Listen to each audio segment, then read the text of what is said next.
Bismillah, Assalamualaikum warahmatullahi wabarakatuh. Waalaikumsalam warahmatullahi wabarakatuh.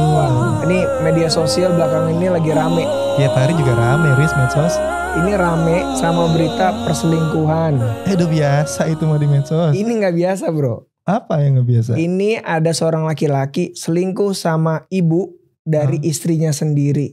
Laki-laki selingkuh sama ibu istri. Mertuanya. La haula wala quwata illa billah. Parah kan? Itu sih di luar nalar kemanusiaan ya? Parah. Di media sosial tuh wah udah sampai jadiin meme segala macem. Nah sekarang kita sudah bersama Ustadz Khalid Basalamah nih. Kita akan coba bahas kasus ini. Menurut syariat Islam itu bagaimana sih pandangannya? Ya. Yep. Ustadz, bagaimana kabar Ustadz hari ini? Alhamdulillah. Ustadz. Ustadz gimana Ustadz? Ada kasus perselingkuhan Ustadz. Laki-laki selingkuh dengan mertuanya sendiri. Ini unik banget sih ya. Bukan unik lagi, ini musibah ini. Gimana Ustadz? Menurut pandangan antum Ustadz terhadap kasus ini Ustadz? Alhamdulillah. Wassalatu wassalamu ala rasulillah. Yang pertama harus difahami dulu. Ada istilah mahram. Mahram ini berarti seseorang yang tidak boleh dinikahi atau menikah gitu ya. Sama orang yang termahrami.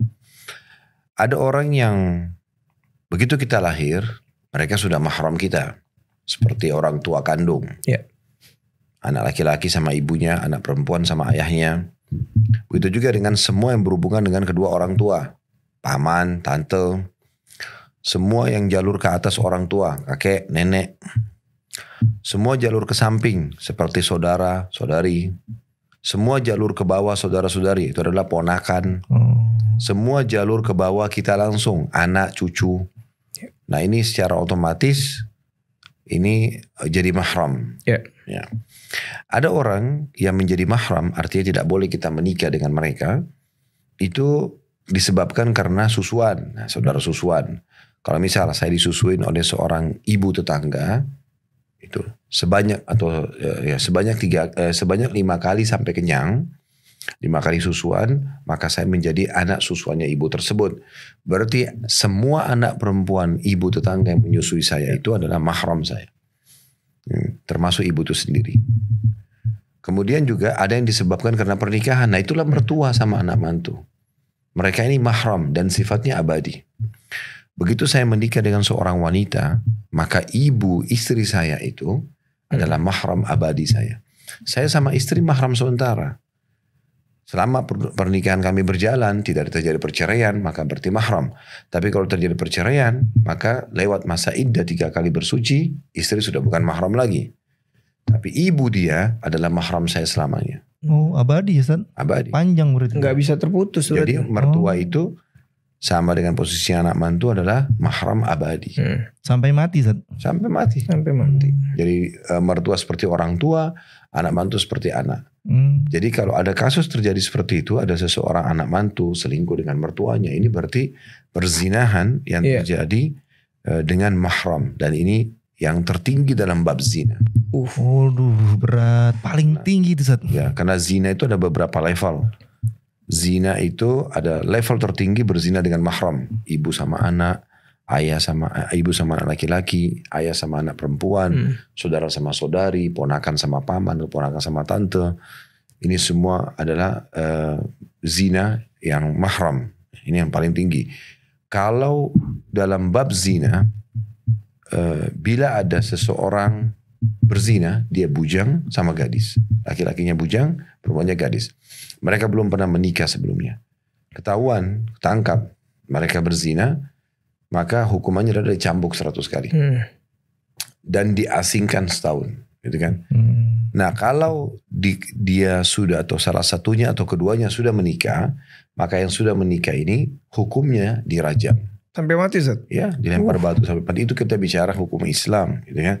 Saking tegasnya Islam menutup pintu-pintu perselingkuhan seperti ini, apalagi perzinahan dengan mahram. Nah, tetapi kalau perzinahan dengan mahram, misal si anak berzina sama ibunya, ibu sudah menikah, memang hukumnya kena dirajam kan.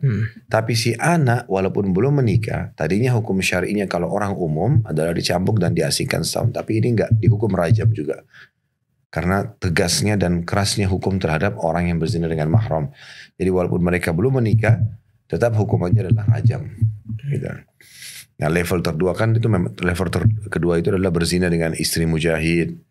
Itu tidak boleh karena kata Nabi SAW juga kalau orang berzina dengan istri mujahid maka mujahid itu akan didatangkan hari kiamat lalu boleh mengambil pahala dari orang yang menzinai istrinya itu semaunya. Oh, semaunya. Bangkrut itu. Pasti semuanya diambil Ustaz. Makanya Nabi SAW mengatakan apakah kalian mengira dia akan menyisahkan sedikit pun dari pahalanya? Enggak lah. Kemudian yang ketiga itu berzina sama istri tetangga. Itu berat juga itu. Ya. Karena Nabi SAW itu menganggap bagian daripada dosa besar. Berzina dengan istri tetangga. Berarti istri tetangga itu berzina sama suami tetangga juga kan otomatis itu. Nah baru kemudian masuk ke perzinahan umumnya.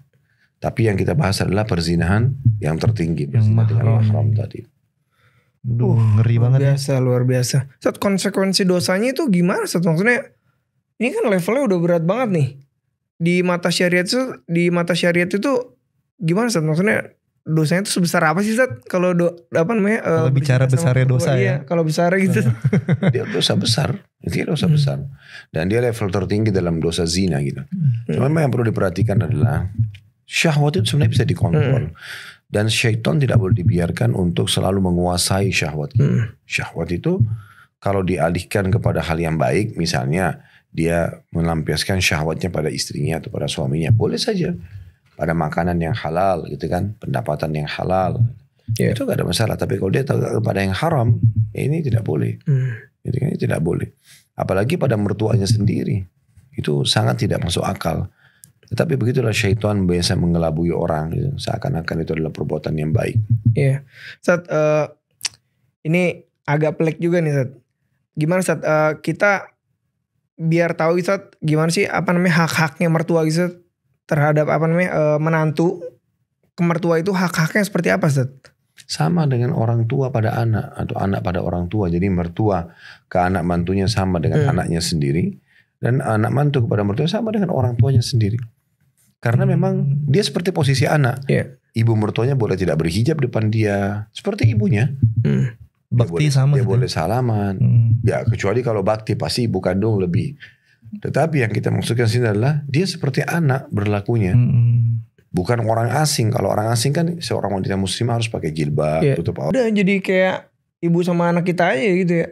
Makanya penting tuh tahu siapa mahram kita di keluarga tuh sebenarnya. Benar-benar. Harus pelajarin siapa-siapa aja. Termasuk tadi tuh yang saudara susu. Lo harus tahu Sat ya. Harus dicatat siapa-siapa yang kita kasih susu kita gitu kan Sat. Iya. Jadi kalau ada wanita yang mau mendonorkan ASI-nya, dia harus jelas itu memberikan data dia lengkap. Apalagi kalau dia berikan kepada klinik yang membagikan kepada sekian banyak bayi, itu berbahaya sekali. Kalau susu dia banyak misalnya, dia anggaplah dia store berapa liter sehari. Misalnya 3 liter sehari misalnya dia. Karena ASI-nya banyak. Dia selalu pompa selain bayinya dikasih. Atau mungkin bayinya meninggal. ASI-nya masih banyak. Misalnya dia pompa, kemudian dia berikan. Lalu klinik itu memberikan kepada 5 anak bayi misalnya. Kan ini banyak sekali. Apalagi tuh dia anak laki-laki semua. Maka itu kan jadi mahram dia semua. Harus jelas semua itu ya. Iya. Bahkan di zaman Nabi SAW pernah ada satu wanita dilamar oleh seorang laki-laki. Menikahlah intinya. Pas menikah, di hari menikahnya Nabi SAW pun hadir pada saat itu. Tiba-tiba ada seorang ibu datang, sudah nenek gitu mengatakan, ya Rasulullah, ini suami istri ini pernah saya susuin dua-duanya. Nggak jadi nikah tuh. Ya, sudah menikah mereka. Ini dua-dua saya pernah susuin. Padahal mereka memang bukan kerabat. Tapi ibu ini pernah menyusuin dua-duanya. Jadi kayak misalnya anak perempuan ini disusui oleh ibu B. Ada juga anak laki-laki, misalnya C misalnya disusui oleh ibu B. Padahal sebenarnya mereka A sama C ini tidak bukan kerabat, tapi karena sumber susunya satu, jadi saudara susuan juga. Akhirnya Nabi SAW mengatakan, Nabi SAW ceritakan, lalu Nabi SAW mengatakan, apalagi yang harus dilakukan setelah ini diucapkan. Maksudnya harus terpisahkan. Jadi gitu tuh. Itu penting juga tuh. Soalnya kan sekarang banyak juga tuh yang donor susu. Apalagi di Instagram tuh kadang-kadang suka buat. Termasuk anak-anak juga termasuk dapat donor susu dulu. Kalau istilahnya termasuk yang mendonorkan. Emang alhamdulillah dikasih susu banyak. Sampai 1 freezer penuh alhamdulillah. Udah catat belum tuh data anak-anak yang disusuin tuh? Ada, cuman orang-orang deket aja. Gak sampai jauh-jauh gitu, enggak. Oke, Sat, ada gak sih Sat batasan apa sih yang perlu kita tahu nih Sat? Untuk kita kumpul sama mertua gitu kan. Kadang-kadang kan mungkin nggak semua nih kita mungkin yang bisa mertua kita udah kenal batasan Ustaz. Jadi kadang-kadang kalau misalkan nongkrong bareng, duduk bareng di ruang tamu itu ya udah pakai baju yang nggak seronok gitu Ustaz. Mungkin bisa ngundang nafsu kita juga. Tuh ada nggak sih batasan-batasan sampai sejauh mana dia harus bisa berpakaian semana gitu. Atau enggak gini deh, kayak Ana sama orang tua kandung Ana, ibu Ana. Kalau ketemu kan peluk, cium. Kalau mertua juga boleh kayak gitu Ustaz. Iya. Sama aja kan Ustaz ya? Iya. Cuma kalau memang batasan pakaian ya sama saja dengan ibu. Sama aja dengan seorang ibu pun harus ada batasan terhadap laki-lakinya kan. Dia tidak boleh untuk menggunakan pakaian-pakaian yang juga bisa mengundang syahwat gitu. Yeah. Ya paling aman tentunya itu lutut ke bawah yang boleh kelihatan. Itu yang paling aman ya. Kemudian lengan ke telapak tangan. Ya, selebihnya usahakan ditutup. Gitu. Ya mungkin biasa kita menggunakan daster lah ya. Iya, daster di rumah lebih santai. Itu mungkin masih lebih aman. Tapi kalau dia pakai celana pendek yang ketat, ya kan baju kaos yang ketat, maka ini kan memang bukan, jangankan anak mantunya, anaknya sendiri mungkin apalagi kalau dia masih muda bisa terpancing syahwatnya gitu kan. Atau kadang-kadang ada seorang ibu mungkin karena kehidupannya terlalu bebas, dia malah pakai baju yang lebih terbuka lagi atau cuma sekedar pakai pakaian dalam di depan anak laki-lakinya, menganggap itu anak laki, itu tidak boleh semuanya. Makanya Nabi SAW mengingatkan itu. Suruhlah anak kalian sholat di umur 7 tahun, pukullah mereka di 10 tahun dan pisahkan mereka di ranjang. Nah bahasa pisahkan di ranjang maksudnya antara orang tua sama anaknya dan antara anak sama anak. Gitu kan? Perempuan dan laki-laki ya Ustaz? Iya, dipisahkan. Bukan cuma itu, perempuan sama perempuan pun kalau masih bisa dipisahkan, dipisahkan. Oh gitu Ustaz? Iya, apalagi perempuan sama laki-laki. Kalau dari umur berapa Ustaz kita mulai pisahin? Ya 10 tahun tadi. 10 tahun. Nabi SAW bilang begitu. Dan pukullah mereka kalau tidak mau sholat di umur 10 tahun dan pisahkan mereka di ranjang. Ya. Jadi memang dipisahkan. Kalau Allah berikan kemampuan, kita berikan satu anak satu kamar, kasih aja satu orang satu kamar. Ya kan? Karena orang tidur, orang tidak tahu kan, lengah segala macam gitu. Nah ini juga perlu diperhatikan. Nah sering kali ada orang tua karena menganggap ini anaknya gak apa-apa masih kecil, 10 tahun masih ada kecil, tidur sama-sama. Ya kan, akhirnya pada saat terjadi interaksi biologi suami istri, si anak melihatnya. Iya, penasaran. Ya ini tidak boleh. Ini jelas gitu. Maka lebih baik dipisahkan. Ustaz, ada kiat-kiat gak sih Ustaz buat pasangan-pasangan nih Ustaz? Buat dia agar bisa lebih menjaga hati Ustaz, agar tidak terjadi hal-hal yang semacam kasus ini Ustaz. Yang pertama tentu dia banyak bersyukur pada Allah Subhanahu wa taala. Allah telah memberikan seseorang. Kalau Allah telah memberikan seorang itu pasangan, dia harus syukuri. Dan dia cara bersyukurnya adalah melihat berapa banyak orang di luar sana yang tidak diberi pasangan. Kan begitu. Kalau ada nikmat Allah berikan kepada kita, kata Nabi SAW, lihatlah orang yang di bawah kita. Misal kita punya istri atau punya suami, lihat orang yang belum punya gitu kan. Kita punya motor, lihat orang yang belum punya motor. Misalnya pakai sepeda. Jangan lihat orang yang di atas ya. Jangan lihat orang yang punya mobil, kita tidak akan bersyukur. Kita pun naik sepeda, kita masih bisa melihat orang yang jalan kaki. Kita jalan kaki masih lihat, masih ada orang di luar sana yang kakinya puntung misalnya. Nah banyak yang bisa kita ambil pelajaran. Selalu lihat orang yang di bawah. Itu yang pertama. Jadi harus bersyukur kepada Allah. Allah sudah berikan pasangan, sudah cukup. Yang kedua, yang perlu difahami sebenarnya, ini kan kita perbedaan casing saja. Kan? Jadi antara satu perempuan dengan perempuan yang lain, laki-laki dengan laki-laki, ini kan cuma perbedaan casing. Semuanya sama, judulnya laki-laki. Saya sama antum ini sama laki-laki kan, cuma kita beda casing. Oh iya, ini warna kulit, rambutnya, postur tubuhnya, paras wajah, beda tapi sama, ujungnya laki-laki. Ya kan sama. Kalau kita bahasakan langsung jelas, kemaluannya sama, gitu kan. Ya sama. Karakter umumnya laki-laki sama. Nah itu juga dengan perempuan. Judulnya adalah perempuan. Maka fahami ini cuma perbedaan casing saja. Jadi tidak lebih daripada itu. Makanya Nabi SAW mengatakan kalau kalian melihat seseorang wanita yang mengundang syahwat kalian, maka kembalilah kepada istri kalian karena dia memiliki apa yang dimiliki oleh wanita tersebut. Sama aja. Sama aja. Benar-benar. Ya, bagaimanapun cantiknya wajah itu, orang kalau sudah biologis ya sudah. Ujungnya kan kemaluannya. Itu kan cuma casingnya nah gitu loh. Ini harus difahami sehingga dia tidak perlu mengumbar syahwatnya kepada semua orang gitu. Nah, ini yang kedua. Yang ketiga, dia harus berlindung kepada Allah Subhanahu wa taala, isti'adzah a'udzubillahi minasyaitonir rajim di saat memang ada undangan-undangan godaan dari syaitan untuk terjerumus pada yang haram. Apakah dia lihat ke ibunya sendiri, apakah dia lihat ke mertuanya, apakah dia sedang memandang saudarinya, ponakannya, bahkan mungkin anaknya sendiri. Ya gitu.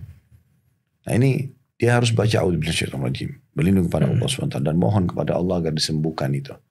Nah mirip dengan orang yang terjadi penyimpangan seksual misalnya kayak homo, lesbian, itu kan semua dia harus berlindung kepada Allah karena ini masalah ini. Godaan berat ya, dia harus minta kepada Allah SWT memohon agar dihindari. Yang keempat, dia harus mengubah dan meninggalkan apapun yang memicu syahwat itu. Kayak kasus tontonan, ya.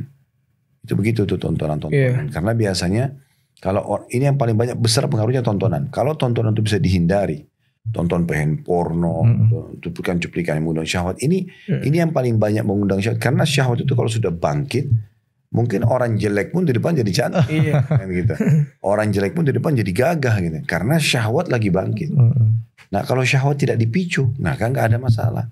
Nah kadang-kadang gitu, akhirnya dia sering tonton, istrinya jadi jelek di depan mata dia. Dia akhirnya jadi membayarkan dan menghayal bagaimana wanita lain gitu kan.